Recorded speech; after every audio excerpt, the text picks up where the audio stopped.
C'est un évangile un petit peu déroutant que celui d'aujourd'hui, puisque nous entendons Jésus qui est empêché de faire des miracles. On pourrait se dire, mais c'est Jésus, c'est le Fils de Dieu, il fait ce qu'il veut. Eh ben non. Là où il ne peut pas faire de miracle. Là où il est comme enfermé, non pas par une opposition frontale, vous savez, comme dans une bataille, lorsqu'on est encerclé par l'ennemi, on a fêté Waterloo il y a peu de temps, enfin fêté. Là, Jésus est empêché d'agir par ses propres amis, ses propres cousins. Vous savez ce que dans l'Évangile on appelle ses frères, ses sœurs. Dans le langage de la Bible, il s'agit de sa parenté, de ses cousins. Marie n'a eu qu'un seul fils. Mais dans ces oppositions, on peut voir la meilleure volonté du monde. Ceux de sa famille ne sont pas là en se disant « mais on va empêcher l'œuvre de Dieu parmi nous, on va empêcher le Messie d'arriver ». Non, ils se disent « mais de quel droit est-ce qu'il ose faire ça ?» Et nous pourrions nous demander pourquoi Jésus est tellement bloqué dans sa capacité de faire des miracles. Pour le comprendre, il faut se retourner vers le don du sacerdoce. Vous savez, le fait d'être prêtre. Souvent, lorsque nous connaissons un petit peu les personnes qui veulent devenir prêtres, on se dit « mais non, celui-là, il n'y arrivera jamais. Celui-là, il n'est pas digne de devenir prêtre, je le connais depuis longtemps. Il en a fait tellement de bêtises que c'est même pas la peine. » Ou alors, dans un excès inverse, on se dit « ah, les prêtres, ils sont tous parfaits », un peu comme sainte Thérèse de Lisieux, qui pensait que le cœur des prêtres était transparent comme le cristal, et qui, après un pèlerinage à Rome, s'est rendu compte qu'il fallait prier pour eux, qu'il y avait du boulot.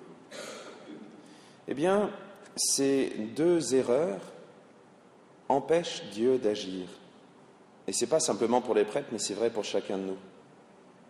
Si nous pensons, par exemple, en nous demandant est-ce qu'il faut que je devienne prêtre, si nous pensons qu'il faut devenir parfait pour devenir prêtre, eh bien, on ne sera jamais parfait.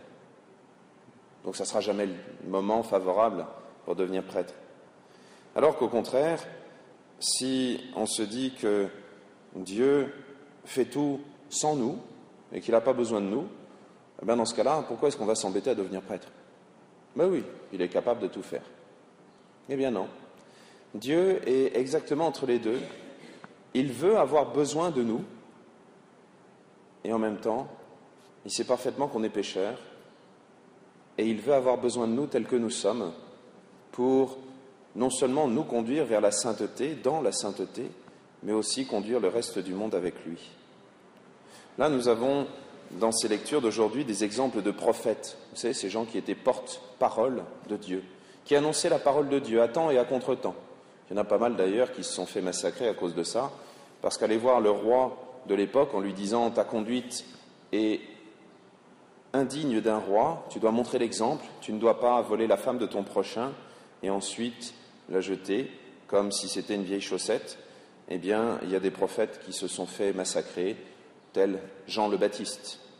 Il y en a d'autres qui, lorsqu'ils ont dit « ah, c'est toujours vers le roi que ça se tourne, parce qu'il représente le peuple », mais ils le disent à tout le peuple, « lorsque tu abandonnes ton Dieu, le Dieu de ta jeunesse, eh bien, tu amènes sur toi tous les malheurs, toutes les calamités qui peuvent venir, et souvent d'ailleurs dans le peuple choisi, le peuple de Dieu, lorsque ce peuple se détournait de sa foi, eh bien c'était les peuples alentours qui commençaient à l'envahir et à venir massacrer tout le monde.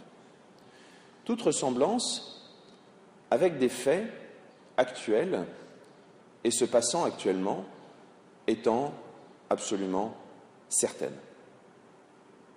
On ne va pas le dire autrement, c'est parce que nous avons oublié que nous sommes chrétiens qu'aujourd'hui, une bande de barbares est en train d'arriver dans notre patrie pour égorger nos fils et nos compagnes, comme le dit la chanson, l'hymne, si vous préférez. Aujourd'hui, nous devons retrouver le courage d'être prophètes, c'est-à-dire d'annoncer autour de nous que le bon Dieu est le bon Dieu. Et ça, ce n'est pas simplement le rôle des prêtres ou des prophètes. Tous, par le baptême, on est devenus prêtres, prophètes et rois. Vous voyez, on a les trois. Ce qui veut dire que tous, par le baptême, nous sommes non seulement responsables de ce que nous faisons de notre vie, rois, responsables de la manière dont nous portons le monde devant Dieu, prêtres, responsables dont nous annonçons au monde à quel point Dieu l'aime et à quel point, quelquefois, il est en train de s'éloigner de Dieu. La juste mesure dans tout ça est une mesure folle. On ne doit pas faire semblant d'être parfait.